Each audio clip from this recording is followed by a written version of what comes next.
Hello, everyone. So, given the current state of events involving Iran, a particular event has happened that bears some historical significance with regard to submarine warfare.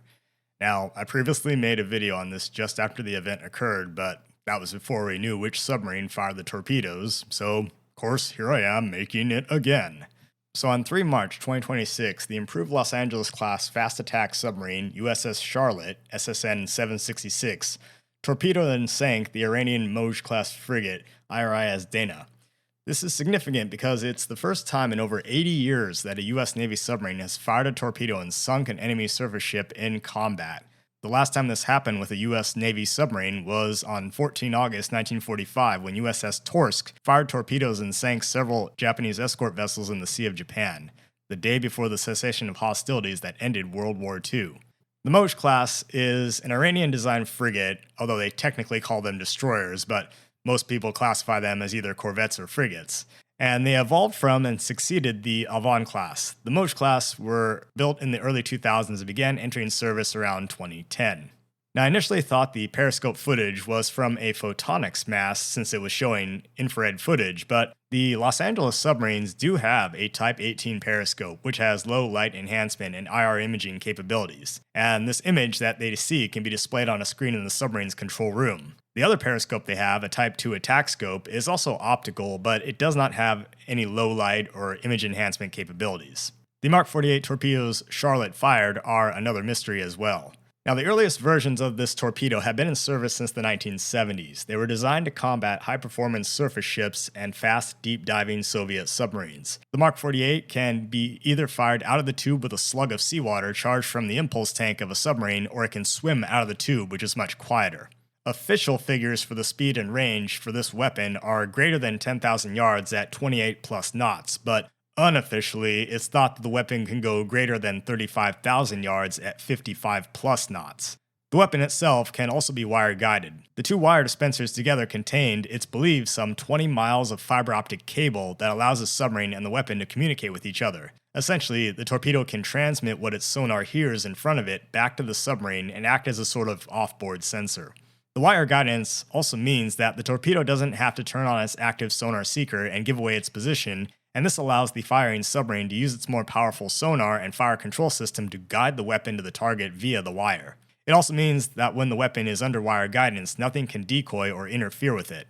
Different attack profiles can be sent to the torpedo, and should the wire break, or if it's cut, then the torpedo can activate its computers and sonar, either active or passive acoustic homing, and search for its target based on its last instructions. The weapon also has re-attack capability. Should it miss the target, it could circle around, search, and re-attack its target. It's designed to not actually hit the target, but to go underneath it and detonate about 650 pounds of PBXN explosive, which is equivalent to roughly 1,200 pounds of TNT, plus whatever fuel is left in it. This detonation creates a massive void in the water, which lifts the ship out of the water and can buckle or even break the keel. Without the keel, the ship can't support its own weight, and the collapsing void beneath it means that the ship basically snaps itself in half and sinks. This has been demonstrated in numerous SINKEXs involving decommissioned ships getting torpedoed by Mark 48s of various types.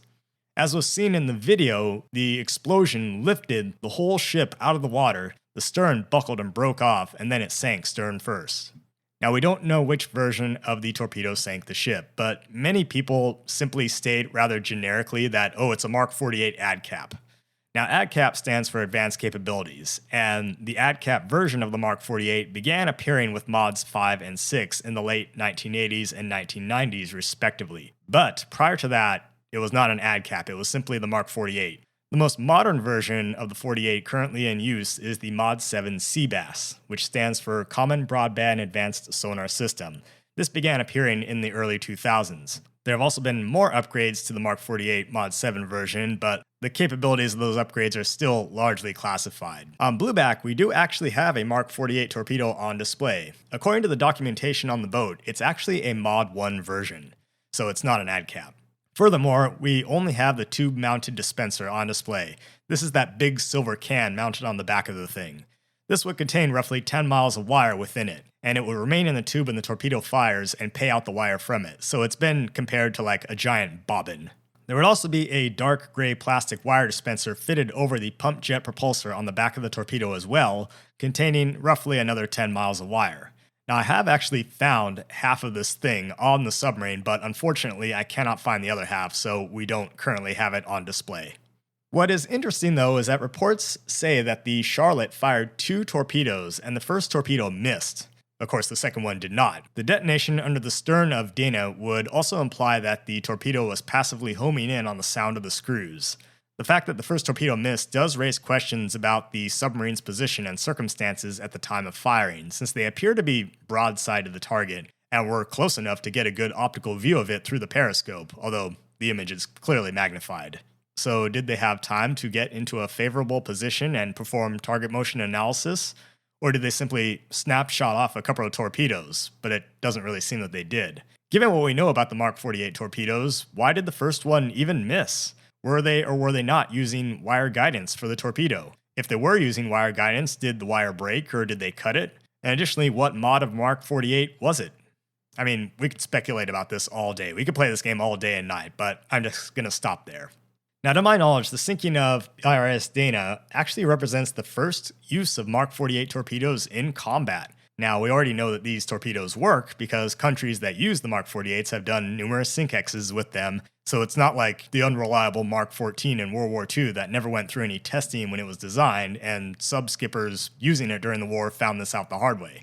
Now, while this may be the first time since 1945 that a US Navy submarine has fired a torpedo in combat, there have actually been 3 other submarines, all of them non-US subs, that have sunk ships in combat since World War II. The first was on 9 December 1971 when the Daphne-class Pakistani submarine PNS Hanger sank the Indian frigate INS Kukri during the Indo-Pakistani War. And after that, we all know that the British submarine HMS Conqueror sank the Argentine cruiser General Belgrano, which was formerly USS Phoenix, during the Falklands conflict on 2 May 1982. She was actually the first nuclear submarine to sink a surface ship in combat, and Charlotte is now the second. Finally, on 26 March 2010, the North Korean 2-man Yono-class mini-submarine sank the South Korean corvette ROKS Chonan. Those are the only other known instances of submarines sinking surface ships in combat after World War II. Until now, of course. Now, apart from that, and what's recently happened, US submarines have also fired cruise missiles at targets during various conflicts in the 1990s and 2000s. Iraq, Balkans, Afghanistan, etc., just to name a few, but no torpedoes in combat until March of 2026. So it's basically been 80.6 years, or 29,421 days since a US submarine fired a torpedo in combat during World War II. In the end, honestly, I really hate doing videos on current events because information in this day and age changes so rapidly. Furthermore, I do strive to keep things apolitical, so to be blunt, I'm really not interested in anybody's thoughts on the current administration or the overall situation in Iran or in the world, for that matter. I'll simply end this by quoting the late World War II historian H.P. Wilmot. He said something to the effect of, if you want to change history, then become a historian, so you can just write about it. In isolation, this event seems really impactful, but let's be honest, in the grand scheme of things, it's really just a small footnote in submarine history. Maybe someday we'll have a US submarine sink another submarine while both submarines are actually underwater. To date, there's been only one instance of that occurring in all of history, which has been the sinking of U-864 by the HMS Venturer on 9 February 1945. Other submarines have, of course, sunk other submarines historically, but in all those instances, one or both of the submarines are on the surface. So who knows, maybe in another 80 years, a US submarine will sink another ship with a torpedo. We'll just have to see. So that's all I have to say. Take care, everyone.